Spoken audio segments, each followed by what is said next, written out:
Did you know that in 2002's James Bond 007 Nightfire, if you stealthily take out the enemy standing by the fountain, Bond will say this?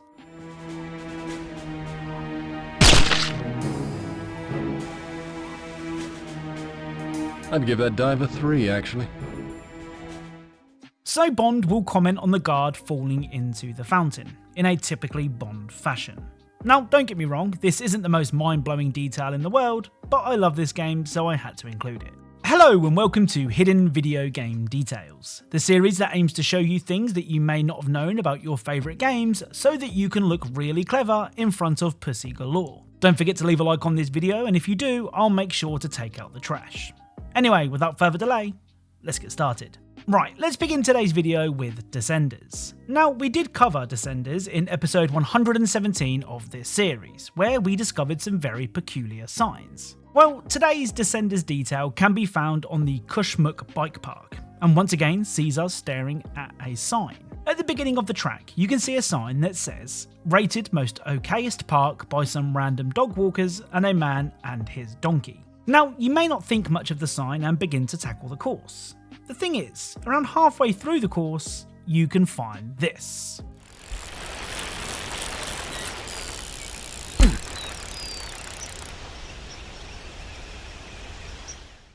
So you can actually find the man and his donkey who thought that this particular track was okay.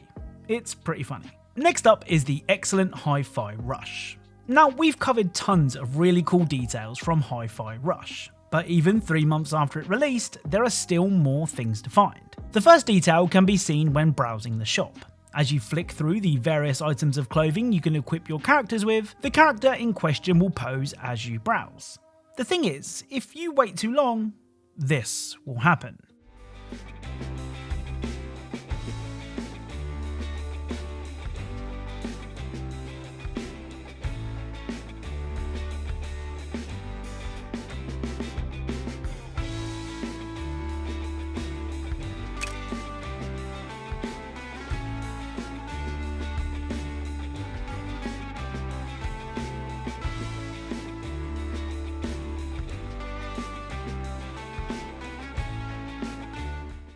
So the various characters will become tired of posing and either stretch or adjust their position. The reason I like this detail so much is if you don't spend ages in the shop, you would have just thought that the character models never moved, but the fact that they do is brilliant. The other Hi-Fi Rush detail can be found during the game's final boss fight. Now, throughout the campaign of Hi-Fi Rush, you're accompanied by 808, a black mechanical cat. As you progress, you can upgrade 808's abilities, eventually unlocking the Steal the Show special move. Now, you may be wondering what Steal the Show does. Well, it's better if I show you. Steal the show!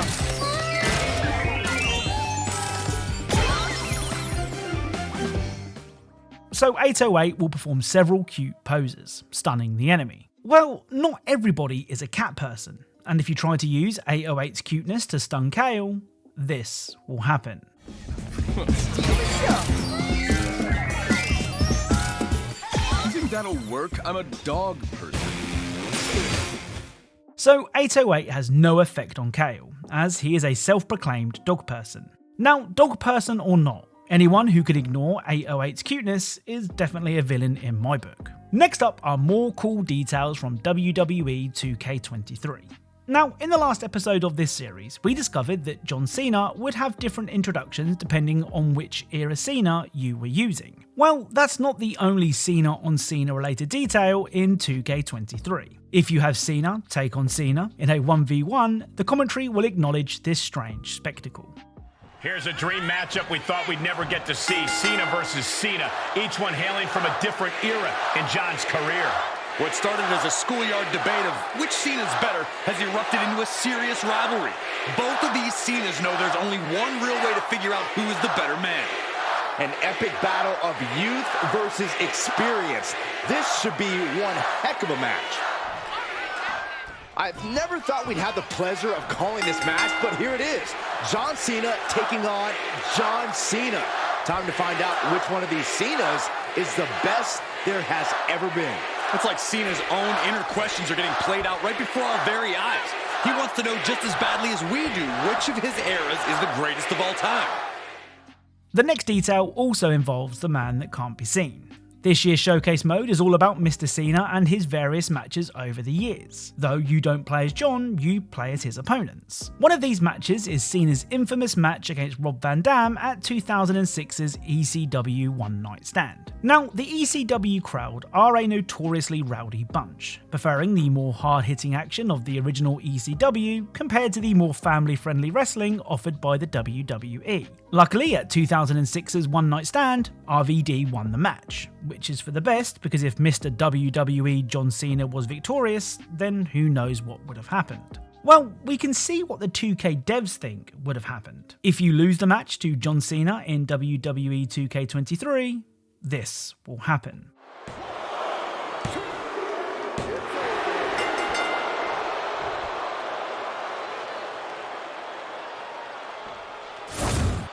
Here is your winner, and still the WWE Champion, John Cena!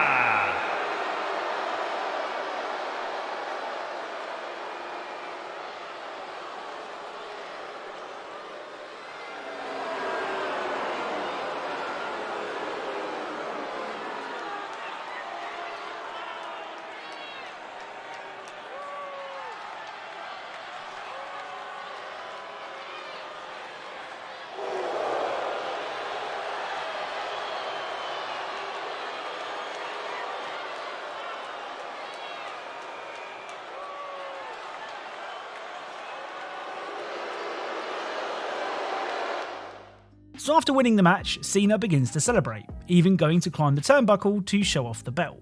The referee, realising the crowd is turning hostile, quickly pulls Cena down before ushering him out of the ring.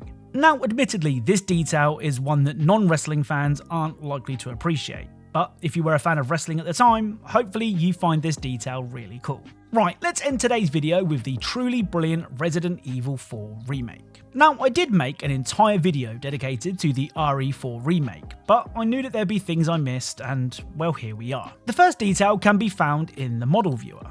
Like previous Resident Evil remakes, you can view the game's various characters in great detail thanks to this extra mode. Some of the characters even have realistic physics. For example, check out Ashley's ballistics.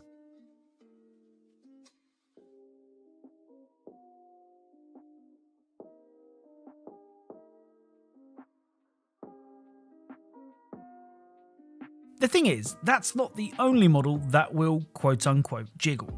Allow me to introduce you to the Regenerator.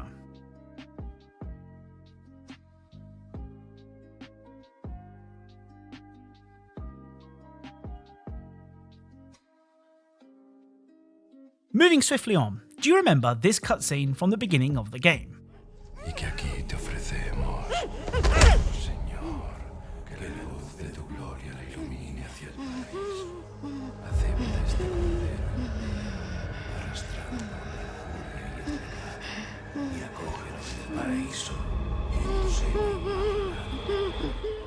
Now, when I first started playing the remake, I stupidly thought that this was Ashley, but of course it wasn't.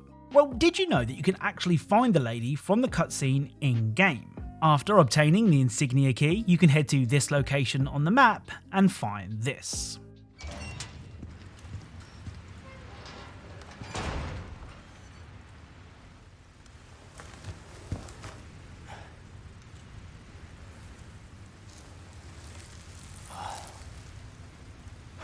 What's going on here?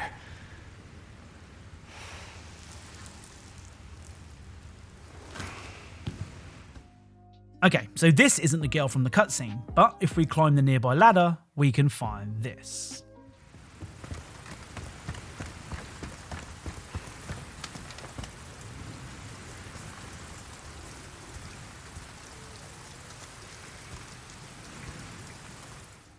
So this is the girl from the cutscene. She's been left on the altar where she was killed. I've said before, I love it when cutscenes and trailers are reflected in gameplay, so you can see why I love this detail.